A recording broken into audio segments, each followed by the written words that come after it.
moi, c'est Kevin Ramirez, 34 ans. Donc, je suis né à Clermont-Ferrand. J'ai grandi à Clermont-Ferrand.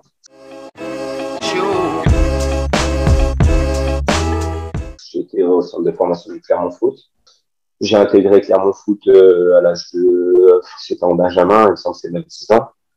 J'ai fait toutes mes classes à Clermont Foot, au centre, jusqu'en 18 ans national. Ensuite, je suis à la Cournon, c'est une équipe qui est à côté aussi, qui était en 18 ans national. Une jeunesse football avec voilà, des petites bêtises de jeunesse. Hein. J'ai fait un peu éparpillé aussi au centre et au lycée. J'ai fait pas mal de bêtises. Ça fait partie de moi, donc je le cache pas, tu vois, c'est peut-être ce qui m'a aidé aussi à devenir ce que je suis aujourd'hui.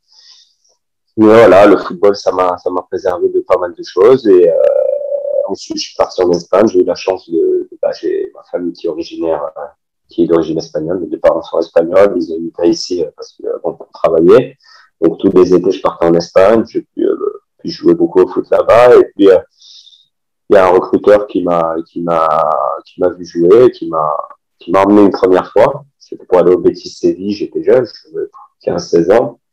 Je suis resté quelques mois, mais bon, après, peut-être je me suis pas habitué, peut-être que j'étais un peu faible dans ma tête, ou voilà, peut-être que voilà, je voulais rentrer à Clermont, j'ai pas réussi à me voilà, à m'acclimater là-bas, à trouver mes marques, donc je suis rentré. Et ensuite, vers 17-18 ans, je suis reparti. Et là, j'ai signé en national. Donc, j'ai joué en national, en CFA, en Espagne. Tout allait bien. Et puis, le début de la crise économique en Espagne, en 2005, il me semble. Donc voilà, problème économique. Donc je suis rentré en France chez mes parents, un autre échec. Je dis ça échec parce que ouais, ça fait partie des échecs. Et puis voilà, je suis rentré chez mes parents. Ensuite, je travaillais un peu ici à la ville avec les jeunes. Et je suis retourné en Espagne parce que j'aimais bien là-bas. J'avais toute ma famille, donc je suis parti là-bas. C'est là que j'ai connu le futsal, tu vois, à travers différents tournois saisonniers. Parce que là-bas, de mai à septembre, il y a plein de tournois, tu vois. Donc à travers ces tournois, j'ai connu le futsal et là j'ai pris mon pied tout de suite et c'est comme ça que j'ai connu le futsal.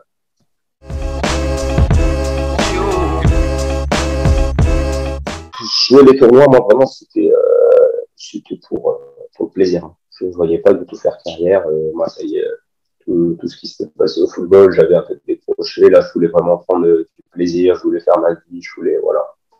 J'avais toute ma famille, je voulais faire ma vie quoi, rester en Espagne. Donc je m'amusais, ça marchait bien, on gagnait des tournois. Il y a un club de Détroit en Espagne, c'est l'Inabé, on dit ça là-bas, qui m'a appelé, qui m'a dit de venir, pourquoi pas, tu vois, j'avais des amis. Donc j'y suis allé, ils m'ont trouvé un travail à mi-temps, ils payaient aussi. Et voilà, pour moi, c'était tout bénef, quoi, c'était cool. Pour moi, mais je pensais vraiment pas en faire du tout mon métier. J'étais loin de tout ça, moi, c'était vraiment, j'y allais, ça marchait bien, tu vois. Ton ego, il en prend un coup aussi, parce que tout le monde te dit, ouais, t'es fort, t'es fort, t'es fort. Toi, tu y crois, tu vois, tu commences à y croire, et puis tu vois que t'es performant, tu vois que ça marche, tu vois. Et comme ça, je suis buteur, je jouais pivot à l'époque, contrairement à mon poste d'aujourd'hui, et puis ça marche, on monte. Futsal, je connaissais vraiment. Tu vois, pour moi, je savais même pas qu'on pouvait en faire mon métier, je savais même pas qu'il y avait une équipe de France à cette époque. J'étais vraiment loin, tu vois.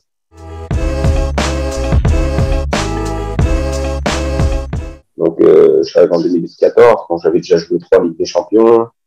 Ça faisait quand même des années que je jouais avec des champions du monde, avec le gardien du Brésil, avec des joueurs du Barça, avec le capitaine du Portugal. Honnêtement, je savais même pas à cette époque, quand je jouais en Angleterre et en Azerbaïdjan, je savais même pas qu'il y avait une équipe de France parce que je te jure, je sais pas, j'étais bête peut-être, je m'impliquais pas assez peut-être, tu vois. Et c'est un coach à moi, un ancien coach de l'Inter Movistar, chez Marie Ménès, qui me disait, toi, tu es né en France, fais ton passeport français. Mais moi, c'était loin, puisque j'étais parti très jeune, j'avais quitté la France très jeune, j'avais pas pensé à faire mes documents français, parce que je me voyais vivre en Espagne, vraiment, fin 2012, par là, que j'ai commencé à faire mes passeports, enfin mon passeport, mes documents et tout. Et Pierre Jacqui, j'étais en contact avec lui, et d'ailleurs, mon premier match que j'ai fait aux États-Unis, à Chicago, je suis parti avec mon passeport espagnol.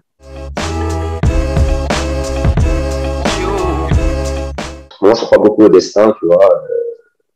Après, il faut le forcer, bien sûr, hein. Il faut faire les causes, il faut les faire des choses en parallèle.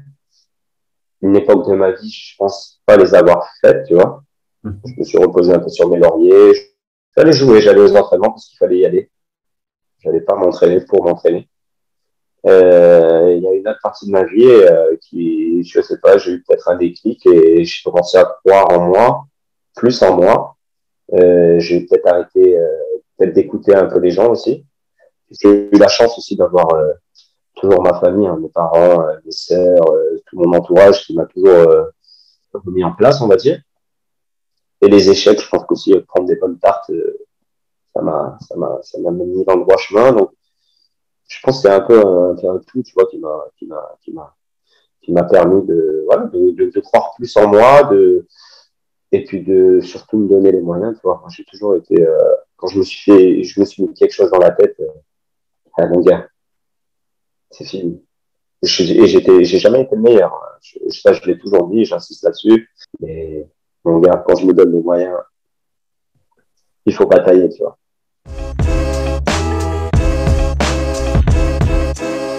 Ouais, une anecdote, je peux t'en donner une déjà. Tout d'abord, moi, mes parents, bon, j'avais pas une situation facile, hein, mais ils ont tout fait déjà pour moi, pour mes sœurs, tu vois, ils ont travaillé toute la journée, nous on était toute la journée tout seuls, mais déjà ils ont tout fait pour nous, tu vois. Peut-être que je m'en rendais pas compte quand j'étais jeune, parce que tu sais, quand t'es jeune, tu sais pas trop ce qui se passe dans la vraie vie, on va dire. Mais une anecdote, c'est-à-dire quand je suis rentré d'Espagne, bon, je suis parti là-bas tout seul, moi, mes parents, mes sœurs étaient restés en France. Bon, il y avait mes oncles, mes tantes et tout là-bas, mais quand j'étais plus payé, quand j'ai eu des problèmes, j'ai dû rentrer. Je suis rentré, mes parents m'ont accompagné, m'ont aidé. Et ma sœur était au Vietnam, donc je suis parti au Vietnam 3 mois, tu vois, pour aussi pour développer mon anglais. Et je devais aussi faire un essai au football, qui s'est pas fait parce que voilà, je suis parti là-bas, j'avais d'autres priorités. Et tu vois, juste ça, le fait que ma sœur me dise viens au Vietnam, que mes parents me poussent à aller au Vietnam, tu vois, pour aussi me déconnecter, pour sortir un peu de cet échec. Parce que quand tu quittes ton quartier, tu pars, tu dis que t'as percé dans le foot, que tu es joueur de foot, puisque j'étais joueur de foot professionnel. Tu reviens dans ton environnement, dans ton quartier, c'est, franchement, à 17, 18 ans, c'est un gros échec. C'est pas, voilà, tu prends une part et puis tu vois des gens différents dans ton quartier, on te dit, ah, qu'est-ce que tu fais là? Tu joues plus au foot? Tu vois, c'est pas facile. Honnêtement, c'est pas facile. Donc, je pense que pour me préserver de tout ça aussi, ils ont beaucoup insisté pour que j'aille là-bas au Vietnam. Je suis resté quelques mois, ça m'a fait vraiment du bien. Et c'est à partir de là que j'ai rebondi après directement dans le futsal. J'ai eu un autre état d'esprit. Donc, tu vois, c'est pour ça que je te dis que ma famille, à ce niveau-là, je pense que si j'ai pu aussi switcher et passer à autre chose, c'est en grande partie grâce à eux. Déjà, bon, ça, c'était un peu l'avant-carrière. Durant ma carrière, donc tous mes choix de carrière, déjà, pour moi, ils étaient un peu basés sur peut-être c'est pas bon de dire, mais bon, c'était l'aspect financier de ma carrière. Puisque bon, le futsal, déjà en France, c'était pas très connu, mais bon, moi, j'avais jamais joué en France, tu vois, donc j'avais joué juste des tournois interrégionaux ou régionaux, là, dans un gymnase, tu vois, chez moi, j'avais été champion d'Auvergne, d'ailleurs, à l'époque. Mais non, tous mes choix de carrière, c'était basé sur l'aspect financier, parce que le futsal, ça va vite, on n'a pas de gros salaires. Ensuite, durant ma carrière, j'ai décidé de rentrer en 2015 au KB parce que vraiment là, à Paris, parce que je voulais rentrer près de ma famille. Tu vois, ma famille, c'est important pour moi. On a une relation très forte avec mes sœurs et mes parents. Et, et voilà, c'est pour te dire qu'il y a eu un avant. J'ai toujours été, moi, proche de ma famille, tu vois. Ils m'ont toujours, je sais pas, j'ai toujours été proche de mes parents, tu vois. Je leur dois beaucoup et c'est pour ça que même mes choix de carrière à partir de 28 ans par là, c'était aussi en fonction de ma famille et pour aussi pour être plus près d'eux puisque je suis parti très jeune, j'ai quitté la maison très jeune, tu vois. Même si là je suis pas à côté de Clermont, mais bon, je reste en France, c'est plus facile pour moi, ils peuvent venir aussi. Et en ce qui concerne l'après-carrière, ben voilà, je voulais rentrer auprès de mes parents. Je t'avoue que j'avais envie de rentrer ici à Clermont, de monter un projet. Après, je sais pas, honnêtement, ça va très vite. Là, je sais que je me donne les moyens de continuer, de jouer. J'ai aussi mes 2 ans dans mon club. J'ai envie vraiment de jouer. Je me sens très bien, tu vois. 34 ans, peut-être que certains pensent que c'est vieux. Moi, je pense que je suis très bien. vraiment, j'insiste là-dessus parce que je me donne les moyens d'être performant, et je pense l'être, tu vois. Donc, voilà, je veux continuer, je veux apporter parce que je sais que je peux apporter, que ce soit en club ou en équipe de France. Et l'après-carrière, ben, je verrai. Mais je veux pas être non plus être trop loin de mes parents parce que, voilà, mes parents, on vieillit tous, mes parents vieillissent aussi et j'ai envie de profiter d'eux voilà, et d'être avec eux. Nicolas avec Hassen. Tac Gérard. Attention, il y a du monde. Il y a Kevin Ramirez. Il n'y a plus de gardien. Et Kevin Ramirez, encore lui, une nouvelle fois buteur. Non, franchement, je regrette rien, jamais. Voilà, j'assume que ce soit. Il y a eu peut-être des échecs. Sur l'aspect sportif, aucun. Tu vois, tous les objectifs que, que, que j'ai eus, voilà, ils ont été atteints sportivement, vraiment. Peut-être non, peut-être cette saison non, puisqu'on n'a pas eu aucun titre et peut-être que sportivement, je le vois moi plutôt comme un échec, mais bon. Voilà, ça arrive et on apprend, tu vois. Après, franchement, j'ai appris partout, hein. En République tchèque, en Azerbaïdjan, en Inde, c'était peu de temps, mais c'était intense. En Arabie Saoudite aussi, je suis resté quelques mois, c'était peu de temps, mais c'était très intense. En Angleterre, c'était 3 ans, en Italie. En fait, au-delà, tu vois, du futsal et tout, vraiment, j'ai appris déjà sur moi-même, énormément. Il y a des choses qu'on s'imagine qu'on peut pas faire, mais quand on est livré à soi-même, on les fait. On les fait, on les fait. Crois-moi, l'être humain, il est fort, il est costaud quand il sort de sa zone de confort. Sinon, c'est facile de rester sur le canapé chez soi. Tu es à l'étranger, oui, tu vas t'entraîner, tu vas à la maison. Mais bon, j'aime bien, quand je pars dans un autre pays, j'aime bien aussi m'imprégner de cette culture, de cette, voilà, de la façon de vivre et de connaître les gens. C'est pour ça aussi que j'ai toujours essayé d'apprendre les langues.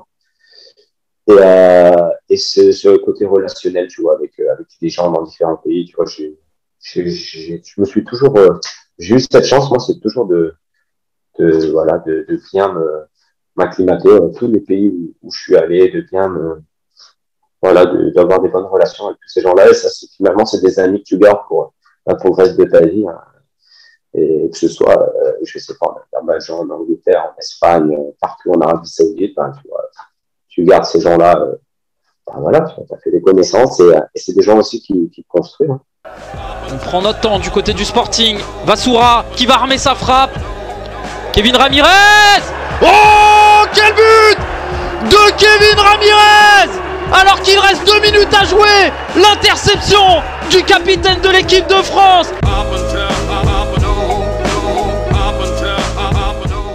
Moi, je suis un vrai passionné du ballon. C'est-à-dire que moi, je sors de camp chez moi, je descends en bas chez moi. Là. Je vais dans mon quartier, il y a un ballon, il y a des gamins qui jouent, je vais jouer avec eux.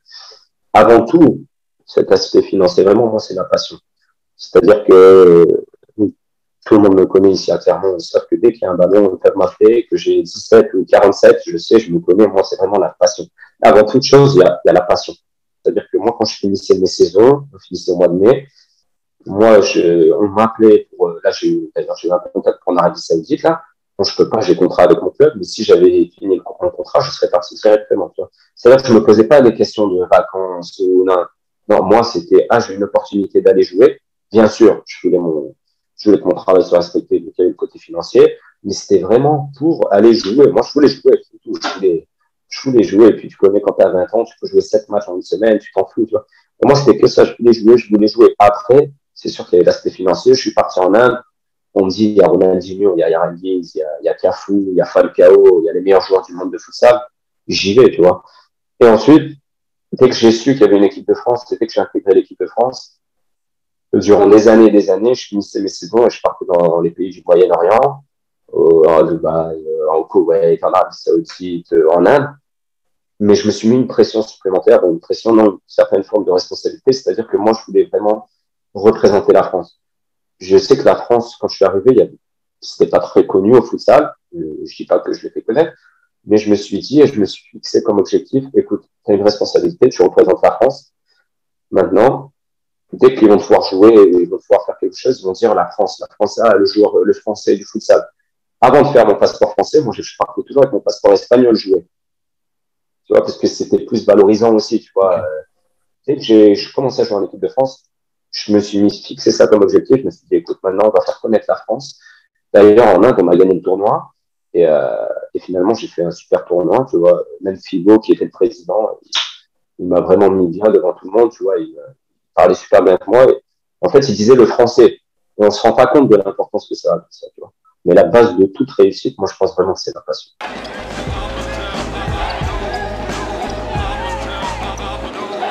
Oh, la boulette! Aïe, aïe, aïe, aïe, aïe! Kevin Ramirez qui vient marquer ce but sur une frappe qui était pourtant écrasée.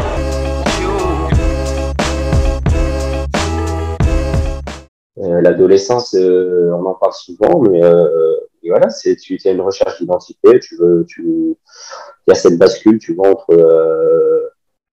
entre tes rêves que tu veux accomplir, tes objectifs que tu veux atteindre et mais parfois je vais pas dire impossibles, tu vois, mais qui sont difficiles à atteindre. Moi, je me voyais peut-être, tu vois, déjà footballeur et tout, parce que tout le monde me disait que j'étais bon.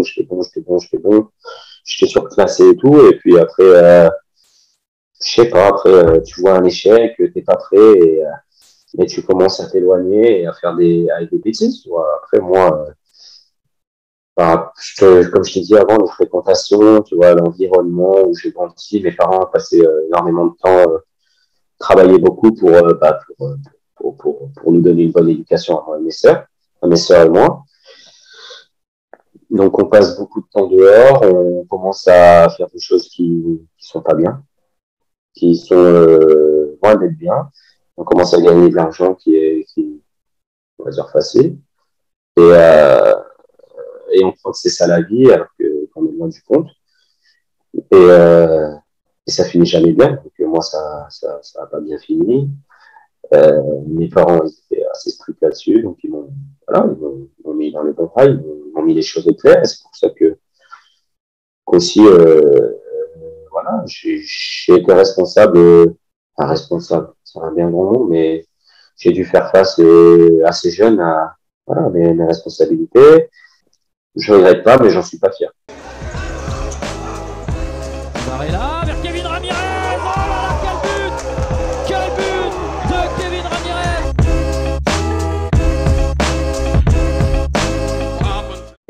Collège sport-études, lycée sport-études. J'ai eu mon bac STG.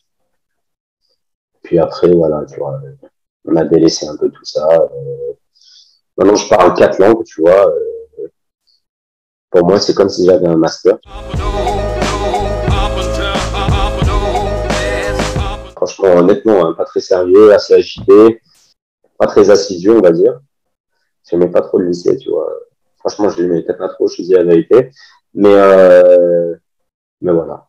Quand il a fallu étudier, comme je t'ai dit avant, quand je me mets des objectifs dans la tête, ben, je fonce tout droit et pour atteindre mes objectifs. Donc voilà, j'ai dit le bac, je vais l'avoir. Ma mère m'a voulu, c'était vraiment très important surtout pour ma mère. Et voilà, on a foncé, on a eu le bac. Voilà, elle était très fière et c'est pas bien de le dire. Bon, je l'ai fait un peu pour ma mère, tu vois, on se rend pas compte à cet âge de l'importance des diplômes, mais bon.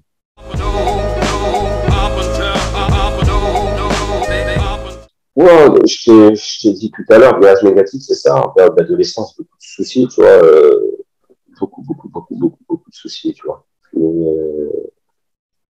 Plus ou moins grave. Et puis, il n'y a pas très longtemps aussi, Access, avec ma femme, tu vois, sans doute un des plus gros tournants de ma vie aussi, et qu'on doit affronter, tu vois, quand t'as pas le choix. Non, la vie, c'est une épreuve, hein. Après, je te dirais que si on n'est pas éprouvé, ça serait trop facile, tu vois. Je suis d'accord. Donc, honnêtement, voilà, il faut accepter les épreuves. Dieu nous donne des épreuves, c'est parce qu'on est capable de les surmonter. Hein. Et chacun ses épreuves, hein, chacun est capable de surmonter des petites ou des grandes épreuves. Tout dépend de la personne. Il faut savoir que voilà, on peut les surmonter, peu importe l'épreuve. Voilà. Avec l'aide de Dieu, on les accepte parce qu'il faut les accepter. Il ne faut pas se morfondre il y a un temps pour c'est sûr qu'on ne va pas se réjouir hein, d'avoir des décès ou des problèmes. Mais voilà, il faut les accepter et puis tout ou tard, on trouve la force pour affronter ces épreuves. Un conseil, déjà, regarde juste mon t-shirt. I want, I can, I do. Je veux, je peux, je fais. Mais il faut sortir sa zone de confort, arrêter la facilité, tu vois, et d'écouter un peu les copains. Il faut se faire mal, quoi. Il faut souffrir un peu. Tu vois, les épreuves, elles viennent à ceux qui peuvent les surmonter, hein. C'était Kevin Ramirez pour un autre Sport.